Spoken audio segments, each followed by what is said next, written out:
FF king Vicky gaming பேசுகிறேன். இந்த இடத்துல நினச்சி கூட பார்க்கல, ஒரு எக்ஸாட் ஒன்று ஒரு தரமான எக்ஸாட்டு.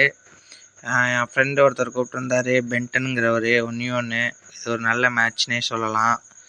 அவர் முதல் 2 மேட்ச் நல்லா டாப் வச்சார், அதுக்கப்புறம் ஆஃபில் ஆகிட்டார். என்னன்னு தெரில, தலையிலே விழுது அவருக்கு. என் சேனலை பிடிக்குங்கிறவங்க கொஞ்சம் சப்ஸ்கிரைப் பண்ணுங்கள், ஷேர் பண்ணுங்கள். ஒரு தரமான எக்ஸாக்டாக விழுவோம். என் கூட விளையாடணுங்கிறவங்க கமெண்ட் பண்ணுங்கள், விளையாடலாம். எல்லாத்துக்கும் சான்ஸ் உண்டு. இதை ஒரு சவால் விட்ட மேட்ச்னே சொல்லலாம். இவர் என்னை அடிச்சிடுவேன்னு சொல்லி கூப்பிட்டாரு.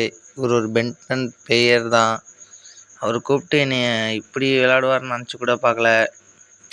தோத்துட்டார். ஆனால் ஃபீல் பாருங்கள் ஃப்ரெண்ட்ஸ், மீண்டும் கம்பேக் தருவாரான்னு தெரில. 6-2ன்னு போயிட்டுருக்கு மேட்ச்சு, ஒரு நல்ல மேட்ச்சு. அவர் கூப்பிட்டாருன்னு போனேன், நல்லா ஒரு 7-2 ஆயிடுச்சு. என்ன தெரில, லாஸ்ட் ரவுண்டு அடிச்சிட்டா. ரெட் ஹார்ட்டு ப்ளூ ஹார்ட்டு போட்டு தெறிக்க விடுங்க ஃப்ரெண்ட்ஸ். யாராருக்கு இந்த வீடியோ பிடிக்குமோ, யார் ஒன்றுமே கூப்பிட்றாங்களோ விளாட்லாம் friends. Bye friends, thank you friends.